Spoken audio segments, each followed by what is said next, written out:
Salut à tous, c'est Pandadza de Lido. Aujourd'hui, on se retrouve pour un petit début de vidéo.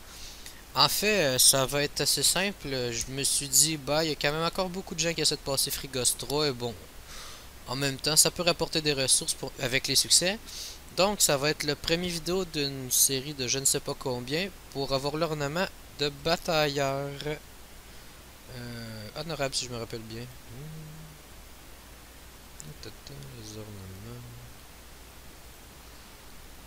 Ah non, batailleur glorieux. Excusez-moi.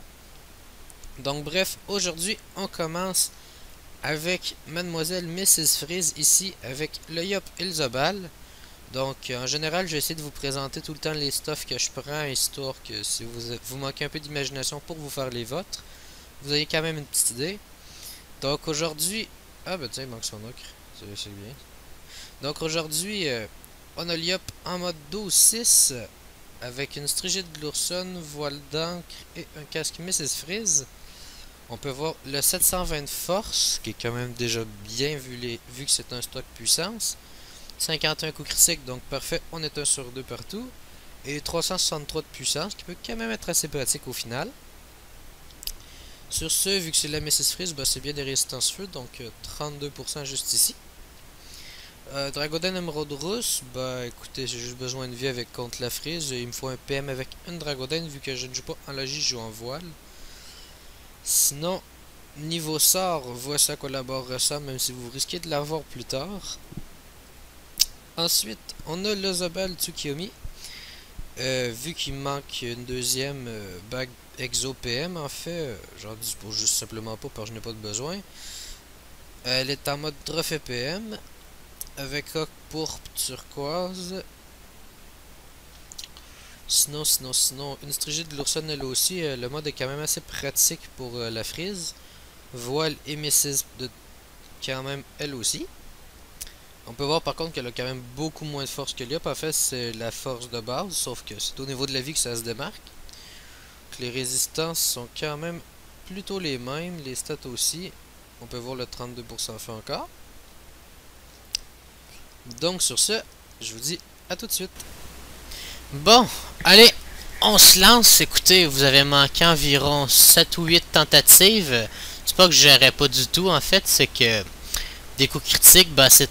J'ai beau être 1 sur 2, c'est extrêmement rare dans mon cas. Vous allez le voir, des coups critiques, vous risquez de pas en avoir beaucoup dans le combat. Limite, je suis sûr que si on ferait un compteur de coups critiques, on le dépasse même pas 10. Puis le combat, si je me rappelle bien, a duré 23 ou 24 tours. Parce qu'en fait, j'essaie de me concentrer un peu pour éviter le plus de trolls possible. Donc, dans le fond, je regarde la vidéo et je parle par-dessus. Donc, au début, quand même bien de constater qu'il faut repousser la frise pour le placement qu'elle va avoir plus tard. Parce que vu qu'avec le nouveau système de boss maintenant, les boss vont tout le temps avoir le même placement de départ pour votre duo. Fait que ça peut être pratique d'essayer de trouver un avantage avec lui. Ensuite de ça, le principe va être quand même assez simple. Enfin, le principe va être simple, pas le combat. Mais il va falloir tuer la frise avec une colère destin sur le tour 4. Et espérer que le Yop et le Zobal se fassent pas tuer avec le peu de vie qui va leur rester. Ensuite de ça, ben, les trolls monumentales de merde à laquelle j'ai le droit régulièrement. C'est le putain de gros compte carcanique qui me fiche le Zobal moins 5 PM. Allez, coup critique, on se fait chier. C'est pour ça que vous faites constater, en fait, j'ai changé un peu le stuff du Zobal. Elle joue en mode 76 esquive PM. Bon, rien de magique non plus, hein, j'ai juste mis un puissant trophée esquive PM. Enfin, le 32. Le truc, c'est que bon, même si ça perd d'épée par le verglaceur, elle fait juste mettre des boucliers. En fait, si vous allez remarquer que c'est le Yop qui fait absolument tout. Niveau Rox, le Matsuki va commencer à venir aider l'Yop à la fin, mais dans les derniers tours, puis c'est parce que je commence à être un petit peu écœuré de ne pas finir les monstres pour des 16 points de vie, fait que j'ai décidé de les entamer un peu plus avec le Zobal, mais là en ce moment, sur ça fait échanger, en fait j'ai remplacé les trophées de force, les deux vu qu'elle roxait pas, par de la vie et de l'esquive PM. Donc là on peut voir J'hésite quand même un peu vu que les boucliers vont être quand même assez beaux au final, mais j'ai comme pas tellement le choix non plus. Que le truc, une mascarade et ensuite on active la mascarade que l'autre verglaceur peut nous faire. Puis écoutez, si vous êtes capable de donner quelques dommages de plus à la frise, aussi bien d'en profiter. Il y a une raison pourquoi je me place là en fait, c'est parce que vu que c'est le 6e combat, les placements j'essaie tout le temps de garder les mêmes, puis de corriger juste ce qui va pas bien. C'est sûr que sur ce tour-là, le Zobel se prend très cher niveau point de bouclier. Après ça, après le freeze, faut dire que le Yop et le Zobel vont être plutôt bas de vie, ça se joue très juste, parce qu'il y a aussi une Vita qui lâche. Et là, je vais être encore heureux à regarder, je suis tellement dégoûté dans le combat que je connais déjà la fin. Et voici le mode 0cc de Pandedida de Lidou. Là, vous allez pouvoir voir, en plus, il était totalement vrai ce call-là. Oh, un coup critique? Non, ça sert à rien ces trucs-là. Donc là, en fait, je compte mes PA. Fait que je me dis, bah, si je suis capable de donner une concentration plus une destin, ça l'a fini en double CC. Mais je peux toujours aller me faire foutre. Fait que maintenant, j'ai 976 points de vie avec le Yop. C'est ce qui me fait vraiment peur, en fait, vu que lui, il tape fort. Puis qui est du genre à me cesser dessus en permanence. Fait qu'après que Dofus nous a donné enfin sa bénédiction de pas se faire tuer par le putain de gros compte carcanique. Parce qu'en fait, mon premier combat, j'étais juste pas tellement sûr du placement. Et le deuxième, ben ça s'est fini que j'avais les 3 monstres avec moins de 400 points de vie chaque. Et je me suis fait sauter parce que je faisais 0 coup critique. C'était juste c'était une blague. Sinon, il y a aussi le petit coup de l'appui. Bah, c'était pas exactement calculé comme ça, mais ça avait à peu près l'idée de. Là, en fait, je m'en vais me cacher là-bas parce que je veux pas me faire attirer par le Stalac, ni me faire taper par le verglaceur parce que ça peut aller assez vite les dommages qu'il occasionne. Vu que, comme dans la vidéo du succès nomade que je vous ai fait sur Mrs. Freeze, bah, les monstres n'ont pas changé vraiment, ça date même pas de 2 semaines. Fait que si vous pousse dans le mur en plus, ça va extrêmement vite. Suite à ça, bah là, vous voyez, j'essaie juste de reculer pour essayer de me prendre le moins de coups possible parce que Freeze met énormément d'érosion. Fait que les Vitamax des persos sont vraiment basses. En ce moment, je recharge aussi les épées, en fait, pour aller, si je me rappelle bien, ça va être la Coco du tour 10. Ça va être elle que ça va retomber dans le fond avec la Destin et la Colère. Pour l'avoir essayé, c'est pas une très bonne idée d'essayer de tuer les monstres uniquement à la Coco parce que je sais pas, fait que effectivement, les coups sont pas assez élevés. Il reste tout le temps 200 ou 300 points de vie. C'est vraiment dégoûtant et je l'emmerde ce compte jeu quand il fait ça. Oh là là. Et que j'adore parler.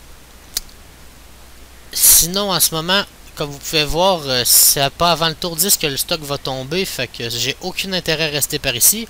Le seul truc à faire attention, c'est de pas être que dans le fond le Stalac puisse pas se mettre en ligne avec vous. C'est pour ça que je regarde régulièrement sa portée de déplacement.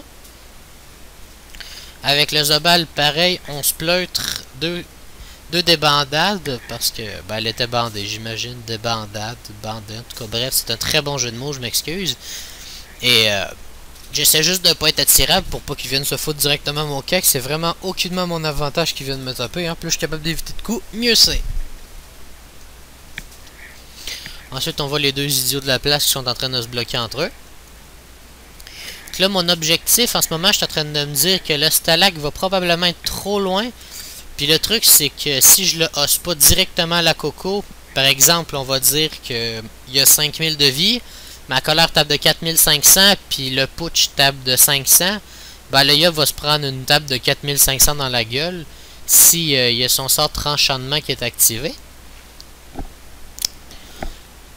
Fait que je préfère attendre, puis je me dis, bah, vaut mieux placer le Zobel pis le Yop pour se faire le verglaceur, parce que lui aussi est assez chiant avec son petit boost de PM.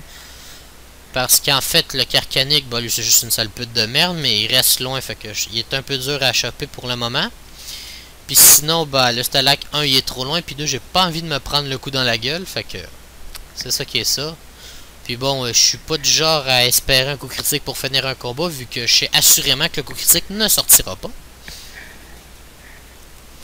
Oh là là, au moins c'est une chose que vous allez pouvoir m'entendre souvent dire pendant les combats que je cessais jamais. Le problème c'est que c'est vrai malheureusement, mais... Enfin bref, on y repassera pour ça.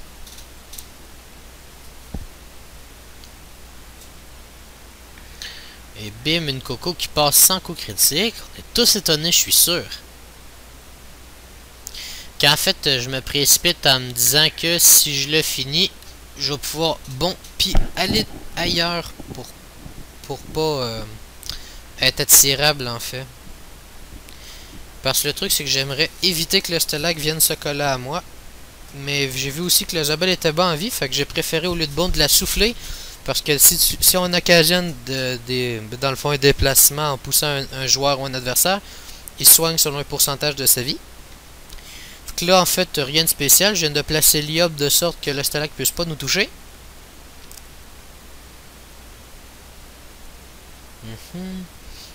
Parce que oui, hein, si, il peut vous attirer, même si c'est en passant par-dessus les cases noires.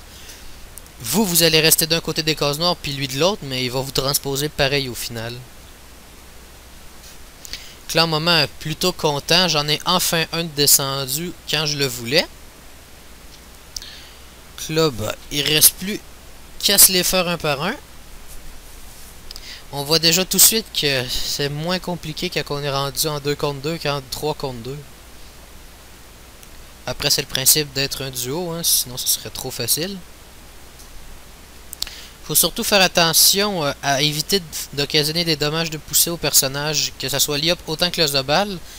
Parce que si vous cognez dans un truc, dans le fond, que vous recevez des dommages de poussée, ben vous allez vous prendre de l'érosion pour absolument rien.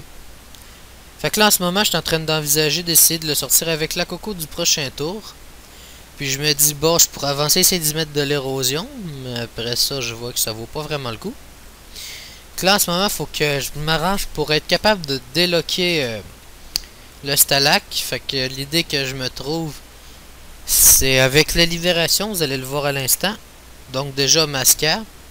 C'est sûr que maintenant que je me rends compte, avoir mis le sort Kawad sur les persos, ça m'aurait quand même probablement beaucoup avantagé. Mais là, bah, c'est pas le cas. Fait que même si je viens juste de vous dire... que c'est pas génial de vous occasionner des dommages de poussée, j'ai pas le choix de le déloquer parce que s'il y a réussi pas, ben je gaspille la coco. Enfin, ça c'est dans l'idée que ça le tuerait. On y repassera parce que là aussi je vérifie. Son sort va tomber à son tour, donc on est quand même plutôt bien là-dessus aussi.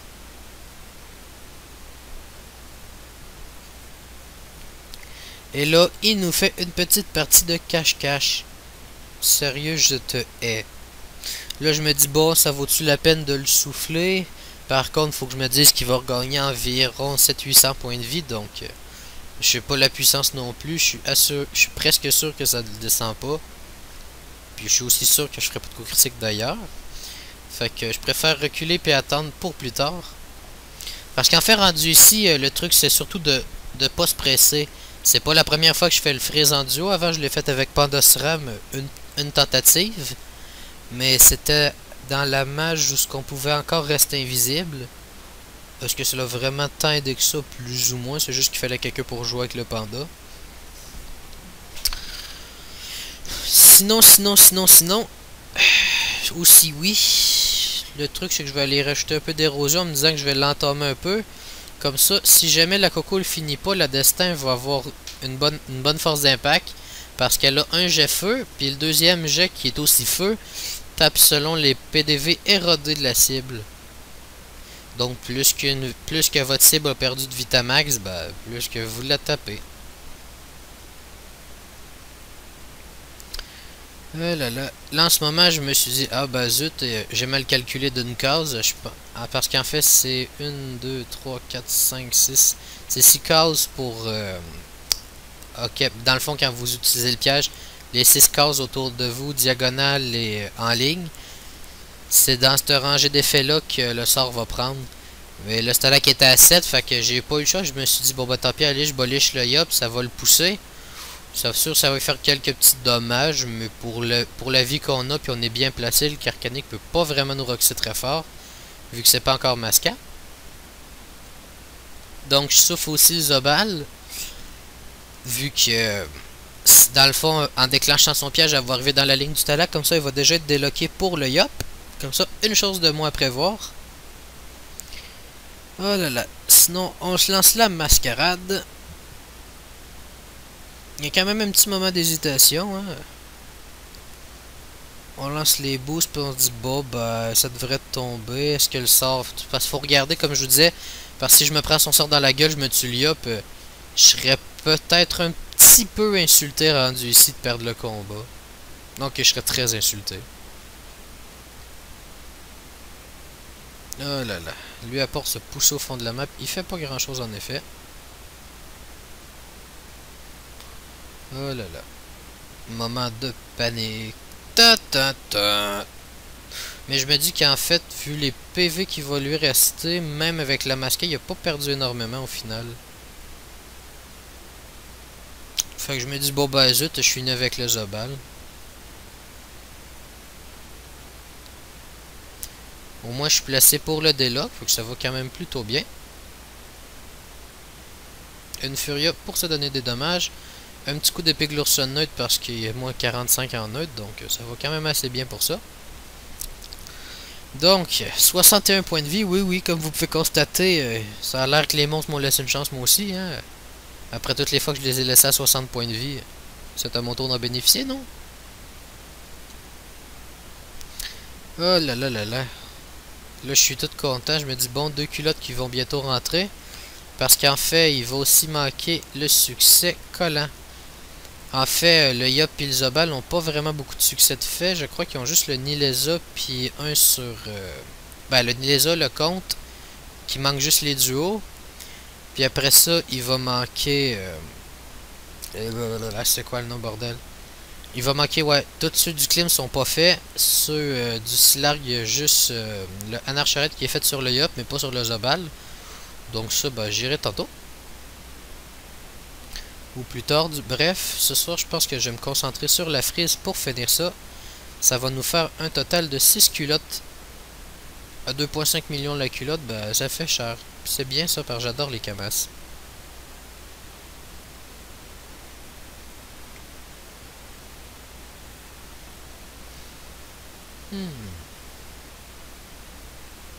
Ouais, là, faut quand même que je fasse attention parce que si je pars par le haut, je vais occasionner des dommages de pousser au Yop, puis c'est quand même à éviter, mais on dirait que je m'en fous finalement.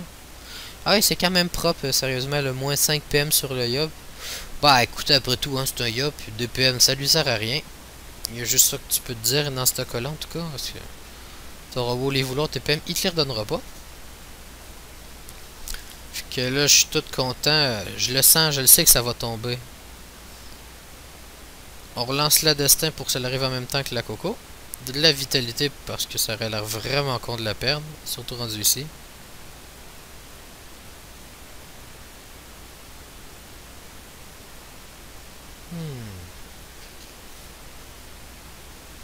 Oh là là.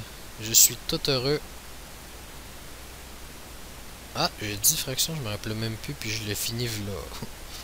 V'là environ 18 minutes vu que je suis rendu sur la fin du commentage. Et oui, je fais aussi des nouvelles expressions pour vous. Fait que je me dis sur le coup, ça va probablement finir trop chaud niveau point de vie. Surtout que je peux pas bon, fait que la coco, bah, je peux pas vraiment lui placer, même si je crois qu'elle est pas disponible ce tour-ci. Ouais, en plein ça. Donc bref, je me dis, bon, on va l'entamer. De toute manière, je suis plein de boucliers. Puis la vitesse du Zobal, c'est parce qu'il est sous transe.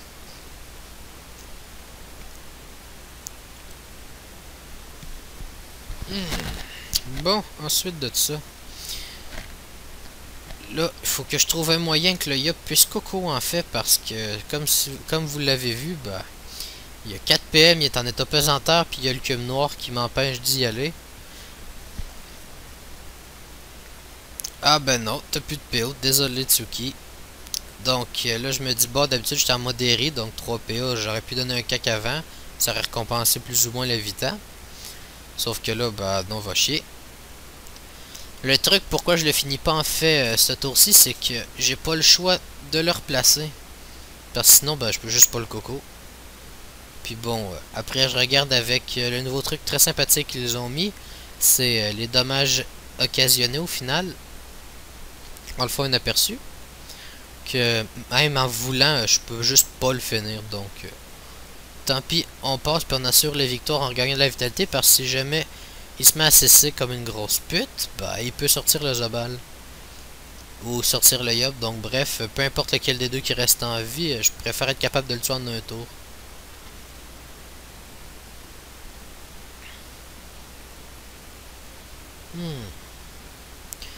Allez, courage vous deux, c'est presque fini.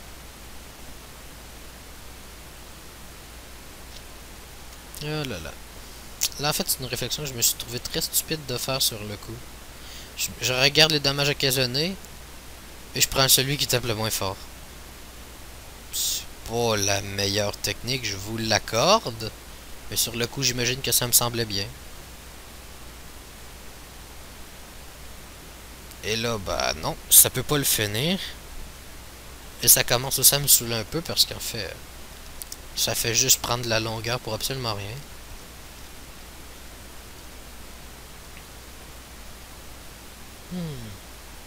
Bon, tout joyeux avec le Zobal. Cela dit, je pense que je le finis même pas en fait. Non, c'est ça qui arrive. Mais bon, là, c'est sûr qu'il peut pas éviter à son destin avec le Yop. Puis tant qu'à faire des mauvais jeux de mots, j'aurais pu prendre l'épée du destin. Ah, ben GG, hein, je m'écris dans le chat que j'ai réussi le duo Freeze. Un peu décevant par contre, vu que je l'ai réussi en 6 essais. Je vous accorde qu'il y a eu beaucoup de trolls dans les premières, vous les avez pas vus. Il y avait un mec qui me regardait, le mec déprimait pour moi, bordel. Reste que, comparativement au Panda SRAM, je l'avais fait un essai. C'était quand même plutôt bien. J'avais même mis le Panda haut pour la cause. Puis en fait, je déteste jouer Panda haut, donc...